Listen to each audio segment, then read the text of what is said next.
just give a few minute introduction to yourself and what your experience has been with the corporate world, and then any departure you have made or are planning to make. Thank you. Yeah. Well, I jumped on this corporate bandwagon, I guess, in my 20s because I realized I had a choice of starving artist or there was another path. And so I chose the path at that time that I felt like could support me and provide security. So I ended up in the world of media. After getting just a 2-year college degree, I ended up at this newspaper in St. Louis, and then I ended up at Time magazine in New York City. And that was really intense, being there in my late 20s. And it was really, really like the kind of corporate, it's like that backstabbing kind of corporate, unfortunately. And so I really suffered there, you know, as a sensitive being and a caring being. It was very, very hard on me.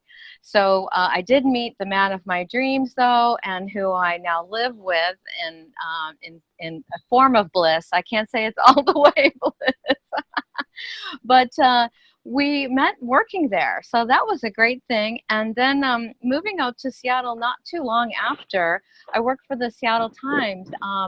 And I just had this itch, you know, this itch down in me. It's like, there's got to be more to life than this. That was the main number one emptiness feeling of, even though it's very gratifying, you can, at least in a lot of the corporate jobs I've been in, you can find a sense of purpose and meaning in that. But I always knew there's something else, that this is not it. And I kept jumping around to different forms of media. I worked in movies, I worked in TV, then I went to internet 20 years ago and started doing web stuff and web producing, and it still never felt right. And so basically I started honoring that calling in me that's like, there's something else, what does it look like? And I remembered that no matter where I was working, I was always trying to get the hell out of town. Like as soon as my shift was over, it's like, get to the beach, get to nature. And that really struck a chord with me. Like, okay, how about just living in nature? And truly, for the last bunch of my corporate life, I was working here at this barn that we now have in this property, and I worked remotely. And so I was doing a lot of stuff for Microsoft and big corporations, but I'd be out in the farm picking. I'm going to show you just the garden a little bit here. I'd be out in the garden picking carrots while I was chatting up Microsoft. And so that was, I think, a really sweet transition way to do things. And nowadays, many more people are remote workers, so that you can be living in a place that feeds your soul and feels real, but you're still getting that paycheck. So then unhooking from the paycheck was yet another step, right? I kept getting this feeling like, even though I was guilty, like I've got the perfect job. I've got that job that if you go on Google and you search for something, you see these little ads on the side that say, work from home in your jammies and make, you know, I had that kind of job, and I still knew, my body says, get the hell away from that computer. This is not for you. You know, I could just feel it like sucking my life energy. My life force was just going right out of my body, right into that computer. And so having this beautiful property already, I felt like, okay, cool, I'll do workshops. Well, never knowing how hard that would be. So I had a few, I would say a couple of years of 1 foot in, 1 foot out, like that dance of, okay, I got a contract to design a really cool curriculum and build an online program for a Head Start program, which is about teaching preschool teachers about social emotional intelligence. I'm like, okay, this could be a little bit more of a fit for me. And that was like a year and a half project, and then a few others that felt like they were in alignment. But then ultimately, it's like, no, girl, you just got to unhook from that world. And but now I'm still in it, but I'm in it for what I love most now, which is I love, yeah. I love to sing, and I love to help people make these kind of moves, make these big transitions to find out what it is inside them that just keeps their lifeblood pumping, you know. And it isn't the dollar, and it isn't the, you know, the junk food and all the stuff that that so much of our world is still really consumed with. I say still, and yet everybody's on their own plane of evolution. I believe that. But Mhm. I struggle. Funding wise has been a struggle. Let's just be real, right? It Right. is. So I have to right now at this moment praise Airbnb, because that has been my salvation, where I can follow and pursue what I love because I'm sharing our world with others. But I can also feel good about that because they come here and they can work on our farm, and they can check out our lifestyle and see all of our, you know, permaculture type stuff, and our solar system, and our composting toilets and everything. So Right. that's kind of, that's a pretty cool win-win too. If you happen to have something that you can, you know, like people talk about your side hustle. So running a B&B is my side hustle. But I gotta say, because we're on this farm, it's a pretty good fit. And then at times I get really tired of changing the sheets and cleaning toilets. Let's be real. I mean, everything has its downside, right? Right. Every single thing does. So, but I'm a lot happier where my time is my own, and to live in this beautiful place, and to grow food that just, I mean, it's just so different. It's so different when you tend it, you love it, you sing to it, you know. It's a whole entire circle of life that we're right in the midst of that, and that feels Right. really good, really good. Yeah. So that's my Yeah. story, and I'm still trying to figure out how to, you know, make it work. Seriously, it's like every day Right. is a new adventure in that. Right. What gig can I pull together that really feeds me? Where can I be of service? Where can my skills and also passion, my talents, you know, where can they really be of value to people? And that's my quest. That's my heart's quest. Who needs this? You know, who needs this body, this soul, spirit, whatever?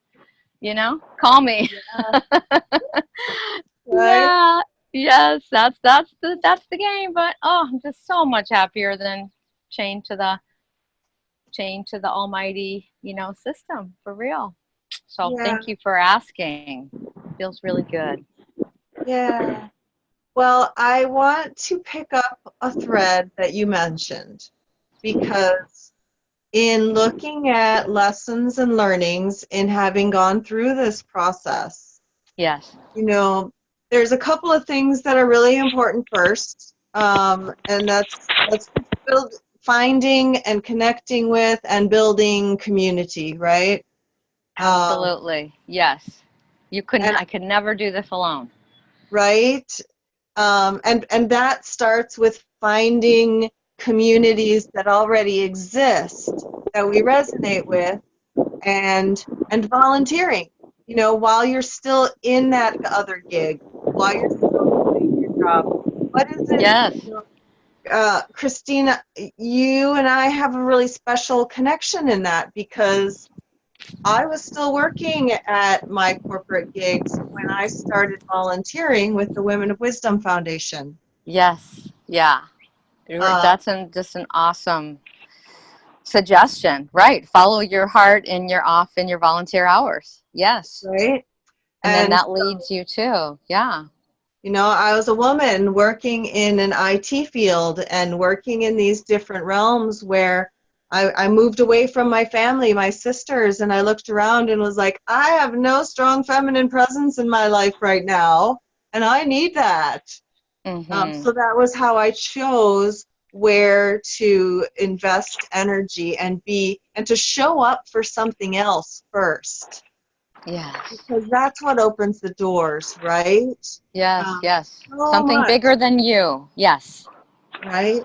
And absolutely. so finding those organizations, and it meant, you know, working a full day at work and then going and racing off and trying to buy something at a grocery store that you could bring to the potluck, right?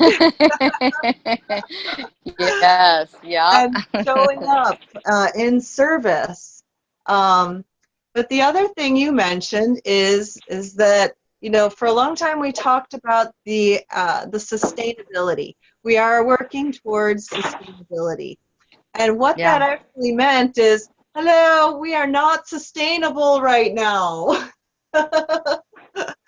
And so yes, acknowledging that yeah.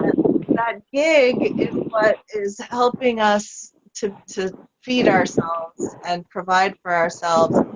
But the thing that I have found is finding those side gigs. You know, for you, it's you have a room, you have room to spare. So what is energy or resources that we have to spare? What are we Hmm. abundant and overflowing in? For you, it was space.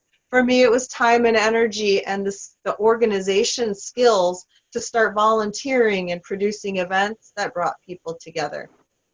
But event Hmm. production does not pay bills. Yes, I gotcha. Yeah. And so this is where I find this interesting thing now, that as I've gone to these communities, these permaculture communities and farms, and shown up in service to them, I'm finding out what skills they need. And Hmm. these are things that people can bring there, right? So Hmm. there Hmm. are abilities that we get to practice and develop and get paid for in our corporate life that are actually really in demand and needed in community, Yes, yes. right? Yeah, Um, and so identifying those and recognizing, yeah, the ability to organize your thoughts, the mhm. ability to communicate is one that I used a lot in my corporate job. Um, to Yeah, yeah, and working with different kinds of people. I don't know, what else would you consider your kind of key, the organizational skills? Well, and so Um, that's where I'll tell you some really interesting things that I've found. Um, Social media skills. Here we yes, are, yeah, you know, yeah, here I am yes, realizing that in order for me to live stream from my professional Zoom account to Facebook, Facebook requires me to have a business account set up already. I didn't yes. have that. But there's all of these bits of social media tools, and these farms, these communities, these permaculture education centers, they need somebody to do that work, because Mm-hmm. most of them are out working in the garden and doing the other actions. Yes. Um, Somebody has to say, wow, we really need a person with these skills to show up during these dates to help us accomplish this project. So there are a lot of digital nomad skills and abilities that we take Mm-hmm. for granted in corporate America. We take for granted our ability to create a spreadsheet, to use Yes. Google documents. Right. Um, these are things that are really in demand, that people are needed. There are work trade opportunities all over the place for people who are willing to pick up their computers and Mm-hmm. do some of that tracking of things, communication, gathering and assembling of information, Mm-hmm. creating governance systems and community guidelines and the processes Mm. that we're going to use. Those are skills that we learn working on a team in a department at a company a lot of times. Yes, yes, and And making it work with different kinds of people. Mm-hmm. right? So Yes. that's been a really interesting recognition. I'm kind of taking Mm-hmm. a peek because I felt like I saw Carrie join the call, but now I don't Yeah. Yeah, see. he was there just a little bit ago. Do you Okay. have the power to switch between people? Um, I do, but I don't see him here now. Oh, he was on the move a bit, so maybe he moved out of range Right. of the signal. Um, yeah, and I got to say that a lot of people also that maybe might have left corporate and end up working in some kind of a physical realm, like a farm, like farming, and and it sounds really good, and then you get in there and you go, dang, this is really, really hard, and it Right? truly is. It truly, truly is. And we've been growing food here for 9 years, and we are now learning how to shift and share this in a more communal way, which I'm super excited about. There you are. Hello.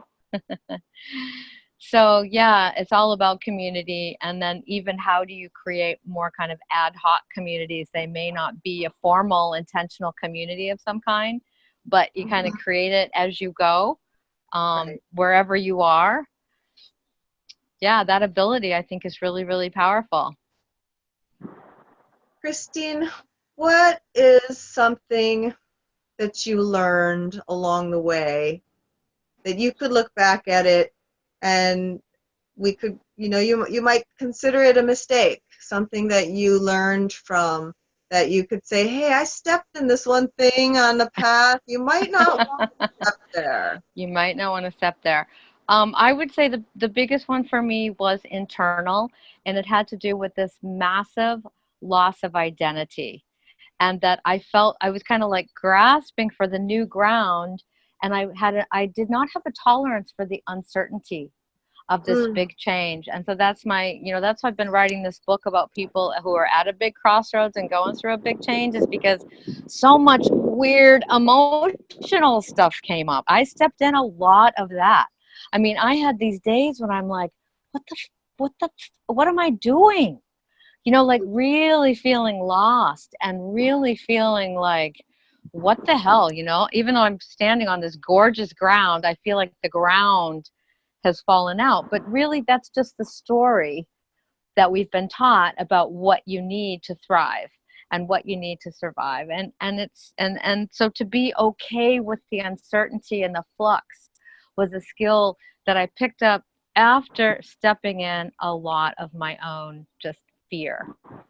And that I don't know if it's a necessary part of this, but I would say that expanding your tolerance for, oh, I don't really know what I'm doing, and I'm doing the best I can, and it's that it is a it's like it's a juggling, dancing, nomadicing ability that wasn't really nurtured so well, at least in the corporate environments I was in. mm-hmm. So I didn't really know what that looked like. It's kind of like you show up for your job, your steps were more clear cut. When you're making your own way in this world that's not as structured, Mm-hmm. I mean, it was the freedom that I was craving, and then I'm like, F, this freedom is really hard. Right. So, but so grateful. Yeah, because then that's when you reach out. That's when you reach out to community, and you're like, I don't know what I'm doing. And then you find out that's okay to not know, Right. and to trust that something bigger's got your back, and you're gonna be okay. Yeah. How about you? Yeah. What was the biggest thing you stepped in?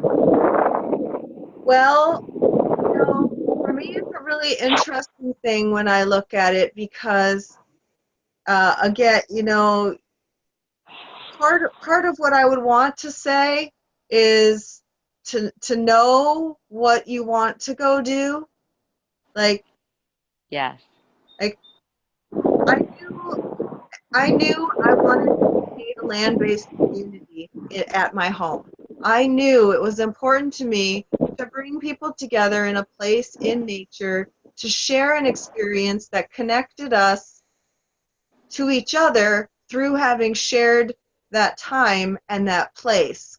Yes. What I would also add to that now is to then let go of any expectation of um, of that actually being it, because Yeah. Yes. because in the process of building that and doing it very successfully, what I found is that it was the things that I learned in the process of creating that community in that place that helped me see the next step. And that meant letting go of that first vision.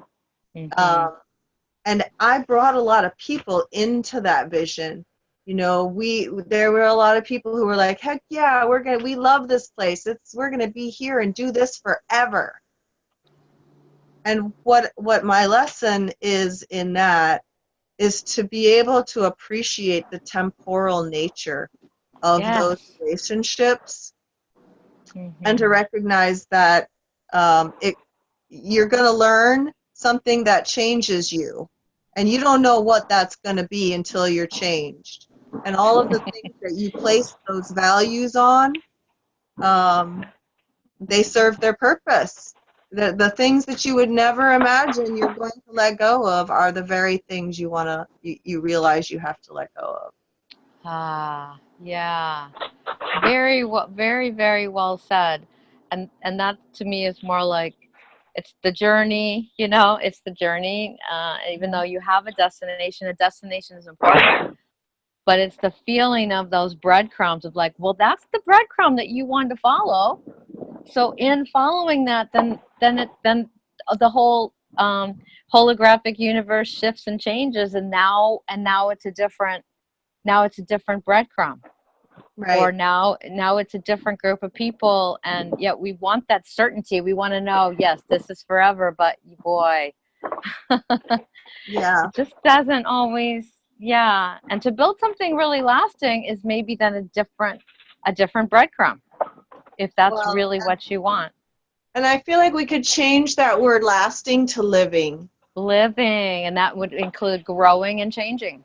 right? Yes, yeah, and Mhm. allowing for the ebb and flow, because it's always Right. going to happen. Yeah. Yes. There's one more piece of that I I wanted to. appreciate it so much. Aw, Erin, there's another thing I want to drop in on, but I would love to just acknowledge your presence and to ask, Yes. is there anything you would like? Is there a question that you brought in or you've heard from us, something you'd like us to go into a little bit more?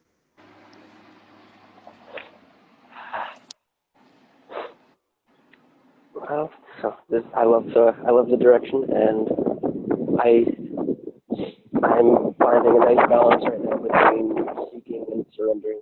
Getting a lot of the Right. conversation is exactly aligned with where my life is. It's been happening the last year or so. Yeah, almost like everything's connected. So, I appreciate this. This is good. Ah, Yeah. Thank you. yeah, that's really cool.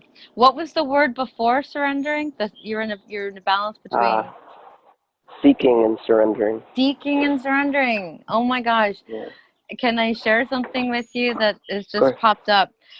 I feel like my right side of my body wants to seek. I feel like it's more of the masculine side of me, and it's like, come on, we got somewhere to go. And then the left side is more like, okay, whatever. It's more about being and accepting what is. And so as I'm walking and moving and dancing, I'm just feeling like, that both of them are there, and how they truly do flow, and both are necessary.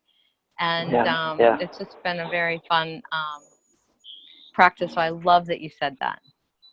Yeah. It's a nice pendulum swing. I like that. I've been playing around with that concept for the last couple of weeks. It's really perfect, because it's actually a segue right back to where I wanted to pick up. Great. But one of the things that I've observed, time and time again, this is a consistent observation, both in people who would come to OSA, for example, to share a home and a transitional period, to people who came out to Standing Rock Mm. with their bag of tools and their skill set and their thing that I'm here to offer this to you, to Yes. people who plan this amazing multi-month getaway to the jungle retreat, to fill a work trade, providing a particular thing that's needed there and has been asked for and called in. And then you get there. Yeah. And then you get there, and inevitably, that place that you are going to has some medicine for you that you could not have known or planned for or prepared for. And whatever else it was begins to feel like a pretext almost. Yes. Um, you're seeking this thing and you plan it and you strategize it and you go after it. And then you get there and you find out it wasn't really that at all. Yes. Yeah. And That's so that's familiar. to that surrender of realizing not only are we doing our work to align with something greater than ourselves, but that thing greater than us is summoning us as well. And it has its own reason. Definitely. Yep. And then it feels like it figures out, oh, this will get her going. I'm going to plant this little seed here. Or Right. yeah. Mm. Yeah, it's so so so true. Yeah. And so to be I mean, you can't help yourself. You're going to still want to go after that thing, right? And you need to. You need to. Otherwise you'd be a blob. You'd be a blob in the now, which is pretty cool. But It's a fascinating thing to recognize that you're hearing a call. You're hearing a call and you're responding to that call. And you can put a context and a framework and answer questions that give you a sense of security around it. But then also, there's a shift that you can do where if something feels fearful or uncertain or unknown, to transition that into excitement. yes. Right. Sometimes anxiety of that unknown and not an uncertainty, it feels anxious, right? It's butterflies. So Yes. looking at those butterflies and saying, okay, this is nervous excitement because something so amazing is about to happen to me that it's Mm. it's better than anything I personally could dream of or imagine myself. And Mm. and it's out there waiting for me. And I don't Mm. know what it is. And that's part of the mystery and the cool, fun part of like, yeah, that, oh, what is it gonna be? Right? Yeah, that's a really good, that's a really important reframe. And to recognize, yeah, it's part of our programming to not really like the feeling of uncertainty, but truly it's also the magic of not knowing. It's the true magic of it. Wow, anything's possible too, right?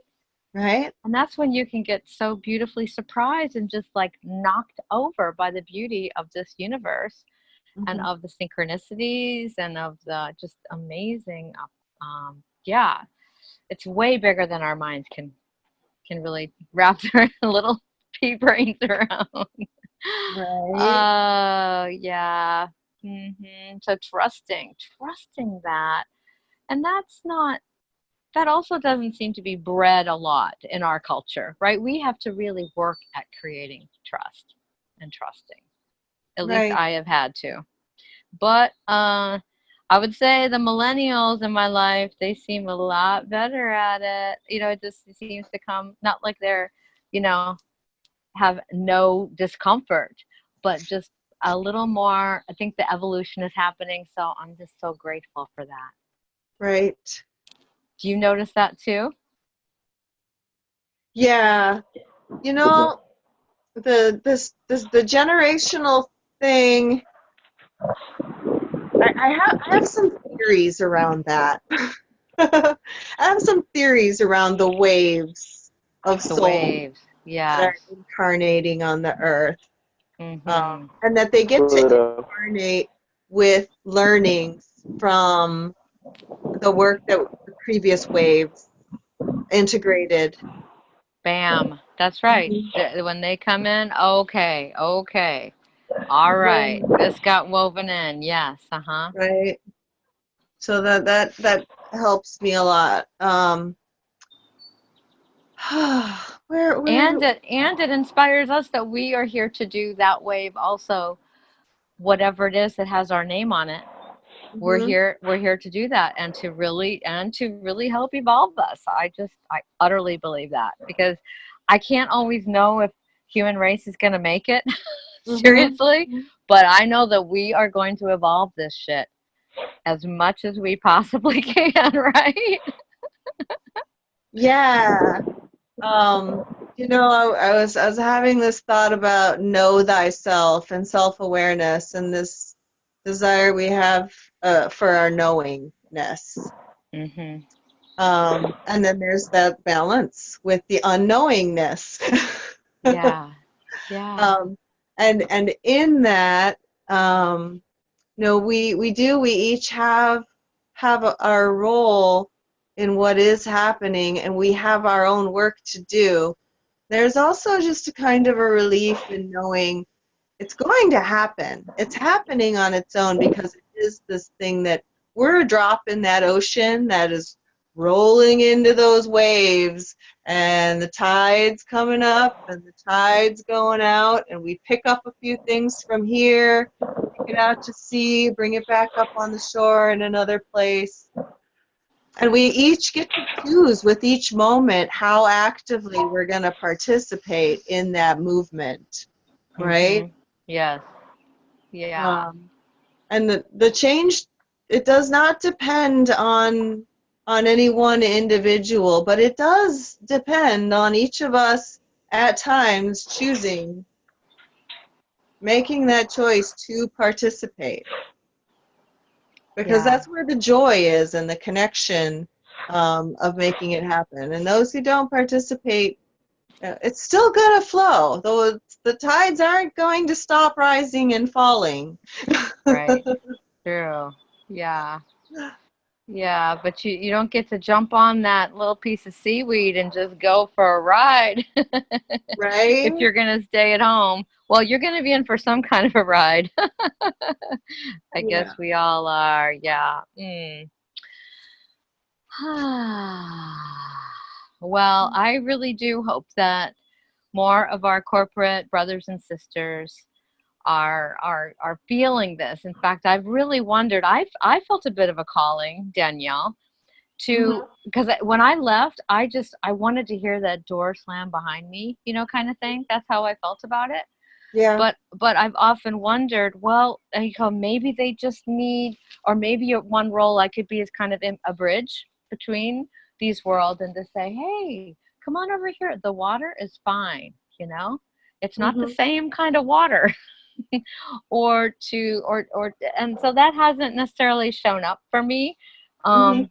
But I've wondered about it, like, because that lack of soul is still definitely there, and there's a lot of people suffering in those worlds because of that. Mhm. um so I'm not Yeah. sure. So that's an interesting thing, and it's probably a subject for another conversation, but I just want to name that right now, is that there are a lot of jobs right now that they might be awesome. You might be like, I don't need to leave this. I actually like what I do. The people I work with are good. It's a good job. Yeah. And there's a piece to that I think is really important, that any and all of us can look at, and that's the social justice part of this.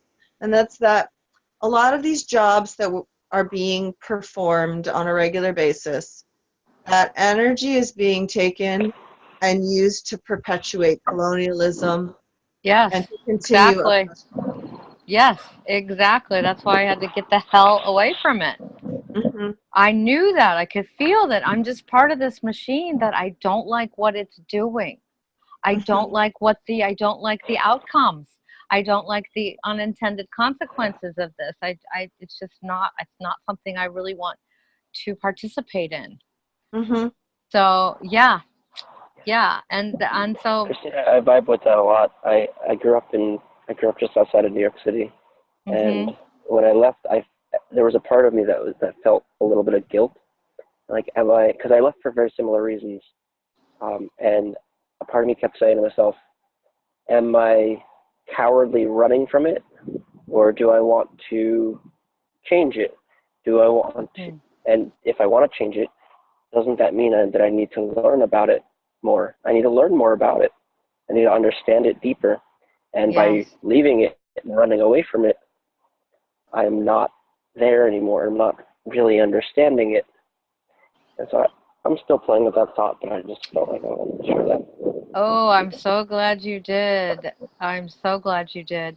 I got the really strong vibe that I needed to leave my job at least 3 years before I actually did, because I felt the same thing. There's something to be learned here. The difficulties that I was having, I absolutely felt that. Like, and then I was really proud of hanging in, so because I had this knowing, if I just leave this, it's kind of like a relationship. It is a relationship. If I just like, oh, I don't like you right now, I'm gonna leave. I had that knowing, oh, I'm just gonna meet you again. You're gonna look like another person, but I'm gonna have to deal with this again. That kind of karmic feeling about it. So, and also, I appreciate your I Right? appreciate your recognition that if you want to shift and change in a reaction to something, it's really helpful to know what the hell that thing is that you're wanting to leave. It's kind of, I think it's the art of war, where you study your enemy very, very deeply so that you know everything, their ins and outs. I'm not saying it's enemy, because it's all us, right? We are us and we are it. So I'm not in the blame game very much anymore, because I don't find that very productive. But then there's a question of, where is my energy best? Where does it want to go? Where does it want to go? Does it want to be here in this environment with these people, or my time on this planet, it's got a limit.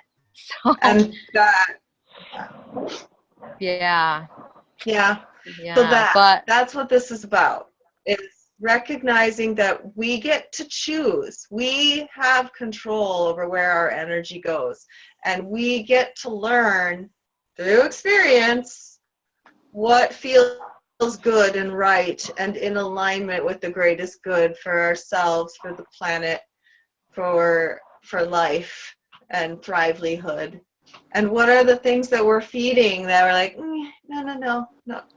I need to back my energy back out of there. Thank you. And then find the places I want to put it into. yeah. Yeah. Yes. But what another thing that I do notice, though, is that you think you're leaving something, like, okay, for example, politics. The politics at Time Magazine were just, there's kind of a true kind of lack of regard for human beings, I would say, and then there's also, of course, perfectly wonderful human beings there. So it's the whole gamut. And then people might think, oh, we're going to start a permaculture farm. It's going to be awesome. And then you find those same dynamics are in play there. They just look a little different. Does this resonate at all? So that's what, I fled the whole, not just a job, not just the oppression and colonialism, not just the nation and the military industrial complex. I fled into the jungle. And guess what I found? I wonder. The same things. Human beings, Me. right? Yeah. So what is happening in the world in these grand systems is happening inside of us, because we were made in those systems, and therefore the communities that are created out there by us also have it in them already.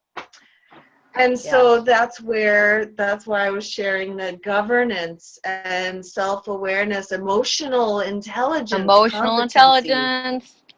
That's it to me. Hello. To me, that's to me, that's the heart of it, and that's what I invest most of my energy into, because I feel like if that gets moved forward, then a lot of other problems will be eased. There's a lot of language that is triggering right now around fragility and denial and perpetuation. And all of these come down to the emotional responses that we have, which are basically a cognitive dissonance in hearing something that doesn't jive with our existing belief systems, which makes us say, no, I didn't mean that. I didn't say that. I'm not that. And being able to like just learn how our emotions are governing us in that, and be able to be building relationships with people who can so lovingly and kindly hold you through what's inevitably going to happen anyways, which is emotional messiness.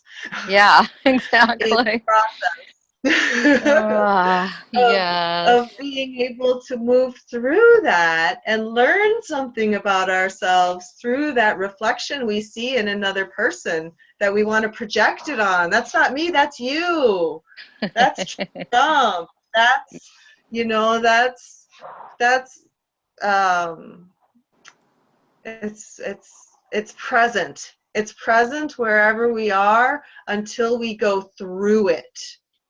Until we see it over there, and instead of denying it and turning away, we face it, and we move through it. And we say, oh, it's here too. Oh, okay, And, yeah, there it is. And can I be okay with that? emerge.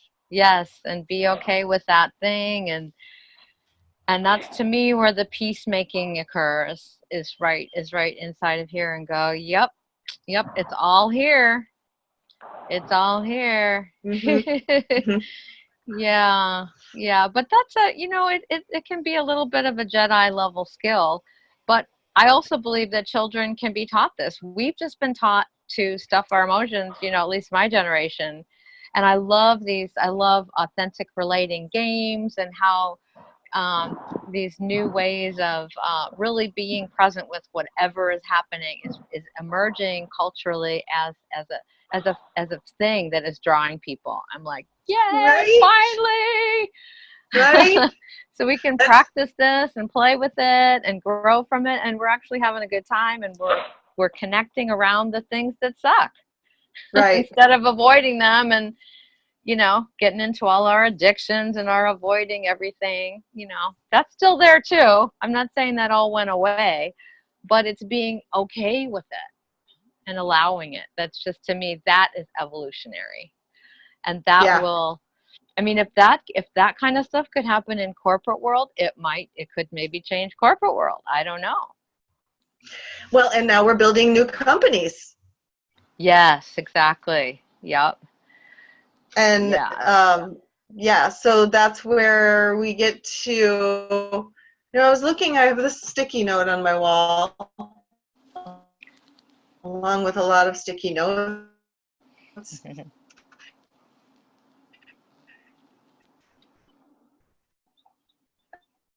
About this call tonight, and it's descending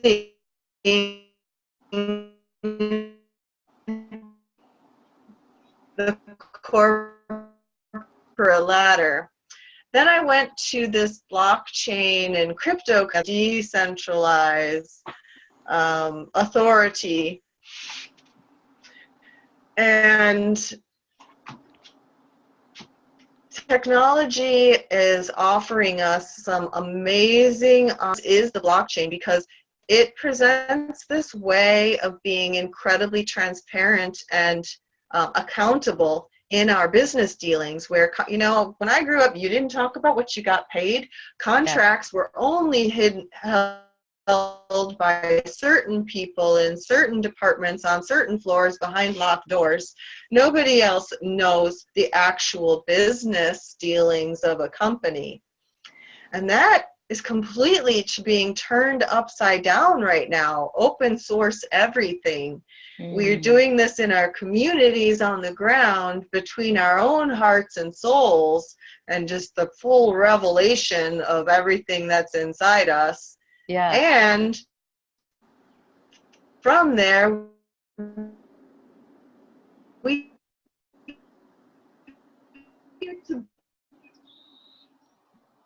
build our collaborations, our communities in this new, open, authentic, decentralized manner where it is peer-to-peer. Everybody's an authority and nobody's an authority.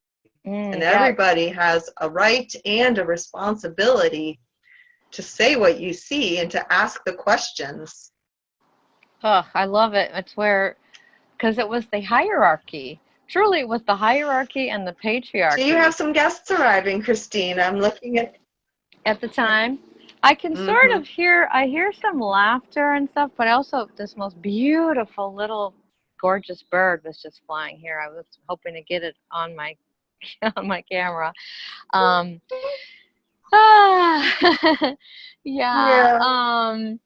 Just want to say thank you for stating that, because the hierarchy to me and the patriarchy together, those were the forces that that's what again and again would just be so difficult for me to accept. I mean, I was always bucking it. And so I love this idea of just flattening it, and it's a little more, peer-to-peer, and more kind of even the internet itself is a decentralized thing. And so it's very, very exciting for humanity right now that we have some other ways of relating. Yeah. And most of the people who really feel like the hierarchy is the only way, I think those are the ones that are really struggling right now.